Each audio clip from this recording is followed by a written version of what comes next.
Bismillahirrahmanirrahim. Assalamualaikum warahmatullahi wabarakatuh. Selamat pagi anak-anak kelas 3A. Masih tetap semangat ya belajar hari ini. Hari ini kita akan belajar tematik. Sebelum memulai pelajaran hari ini, kita berdoa terlebih dahulu. Berdoa sebelum belajar. Kita berdoa bersama-sama ya. Bismillahirrahmanirrahim. Allahumma ftah alaina hikmataka wansyur alaina rahmataka min khazaini rahmatika ya arhamar rahimin. Amin. Hari ini kita akan belajar tema 1, pertumbuhan dan perkembangan makhluk hidup, subtema 2, pertumbuhan dan perkembangan manusia. Sebelumnya kita sudah belajar apa itu pertumbuhan dan perkembangan manusia. Jadi manusia itu mengalami pertumbuhan dan juga perkembangan, dimulai dari bayi, anak-anak, remaja, dewasa, dan yang terakhir kemudian lalu lansia. Nah, manusia juga memiliki beberapa faktor pada pertumbuhan dan perkembangan. Nah, apa aja faktor tersebut? Nah, kemarin sudah kita pernah bahas, yaitu ada makanan yang bergizi, kemudian olahraga yang teratur, udara yang bersih dan lingkungan yang sehat. Lalu kita juga butuh sinar matahari yang cukup, dan yang terakhir istirahat yang cukup. Nah, itu faktor pertumbuhan dan perkembangan manusia. Nah, tadi faktor itu ada makanan bergizi seimbang. Apa itu makanan bergizi seimbang? Nah, makanan bergizi seimbang merupakan makanan yang mengandung semua zat yang dibutuhkan oleh tubuh sesuai dengan kebutuhan. Nah, makanan bergizi seimbang itu terdiri dari karbohidrat, lemak, protein, vitamin, mineral, dan air. Nah, zat makanan tersebut itu dibutuhkan oleh tubuh.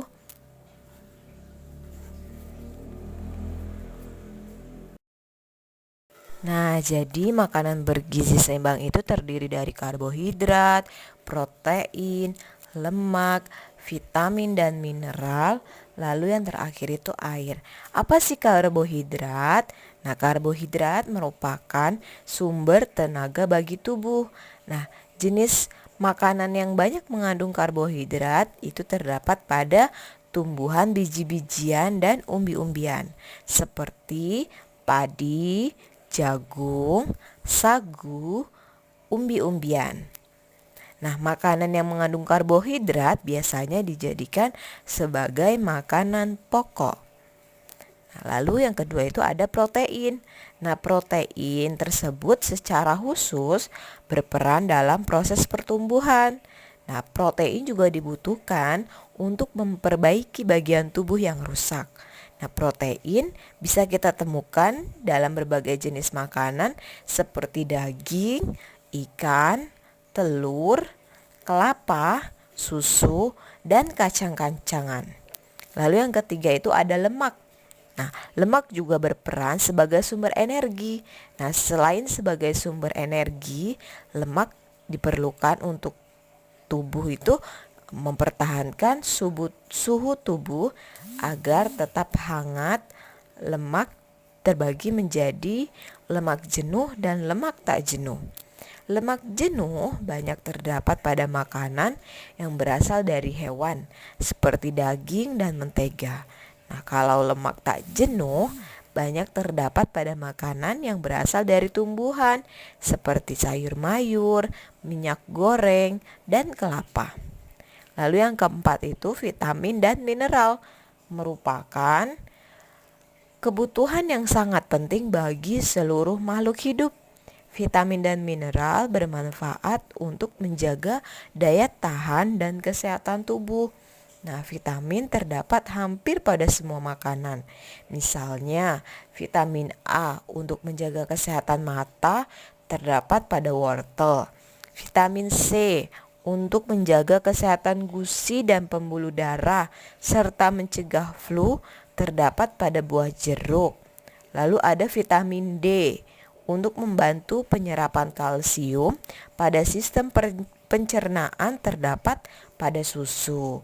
Nah, selain vitamin dan mineral, ada juga air. Nah, jadi makhluk hidup juga memerlukan air. Nah, air berfungsi sebagai pelarut zat-zat yang diperlukan tubuh. Nah, air yang kita perlukan berasal dari air minum dan sebagian dari makanan kita, terutama buah dan sayuran. Jadi anak-anak, kita perlu makanan bergizi seimbang supaya tubuh kita mempunyai tenaga atau kekuatan untuk melakukan aktivitas sehari-hari. Dan juga dengan makanan yang bergizi seimbang, kita bisa tumbuh dan berkembang dengan baik.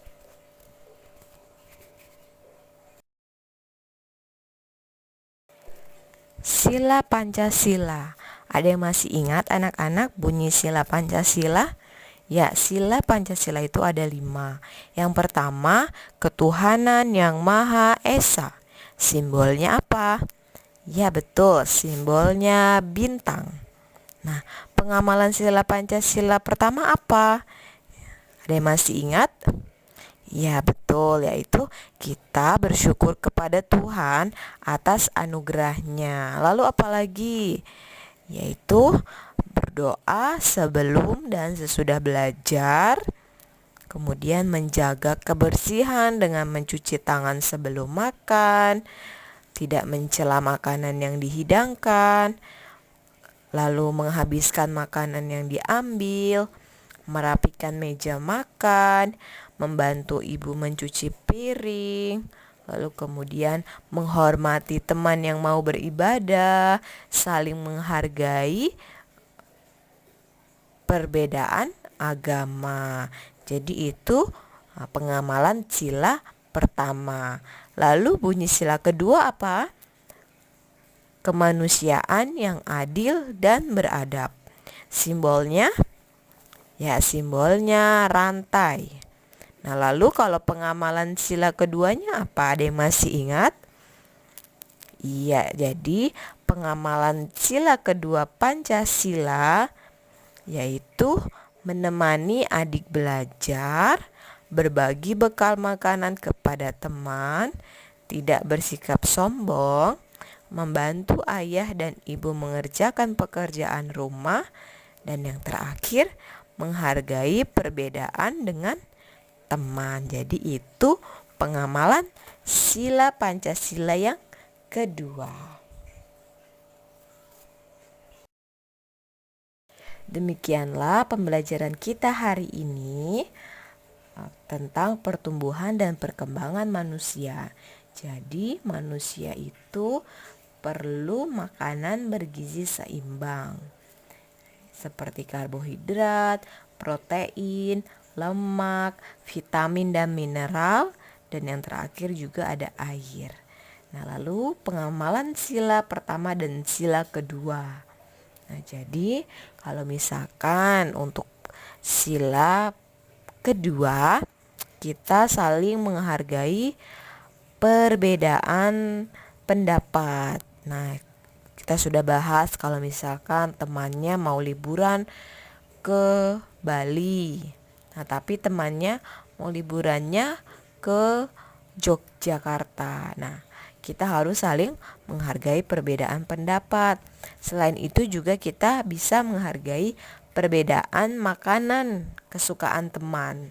Misalkan temannya suka makan coklat. Nah, tapi teman satunya lagi sukanya minum susu. Nah, itu juga termasuk pengamalan sila kedua. Demikianlah pembelajaran kita hari ini.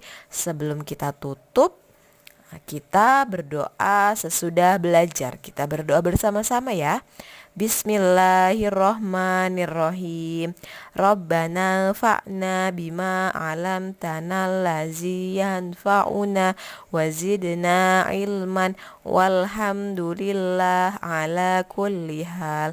Amin.